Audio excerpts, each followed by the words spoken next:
Здравейте, уважаеми колеги! Казвам се Любомир Талев. Възпитаник съм на Софийския университет Свети Климент Охридски, където завърших право през 2003 година. През 2009 година завърших и магистратура по международно търговско право в Свети университет в Лондон. В момента съм докторант в катедра Конституционно право на Юридическия факултет на Софийския университет Свети Климент Охридски. Член съм на Софийската адвокатска колегия от 2003 година, а от януари 2013 година съм и председател на Асоциацията на младите адвокати. Изправям се пред вас с цялото си смирение като кандидат за член на Софийския адвокатски съвет от името на Асоциация адвокати за промяна.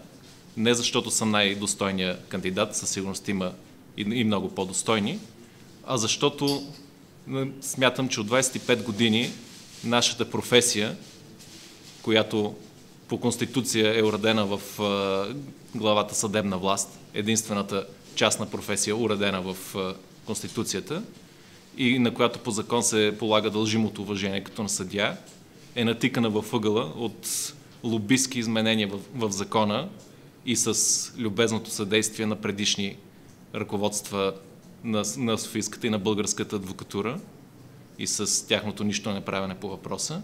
И смятам, че на това трябва да се сложи край. Защото смятам, че се намираме в изключително важен период, когато цялото общество говори за съдебна реформа и в тази съдебна реформа нашите органи, органите на Софийската и на българската адвокатура, трябва да поставят на преден план интересите на българските адвокати. И защото, като председател на Асоциацията на младите адвокати, познавам проблемите специално на младите колеги. Предприели сме редица инициативи и предложения до Софийския адвокатски съвет, част от които вече бяха приети и се превърнаха в реалност, но знам, че можем да направим още много.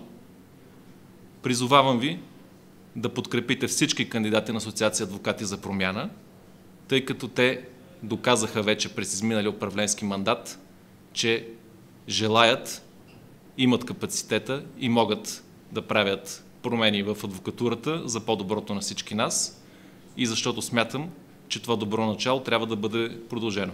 Благодаря ви за подкрепата. Гласувайте за кандидатите на Асоциация адвокати за промяна.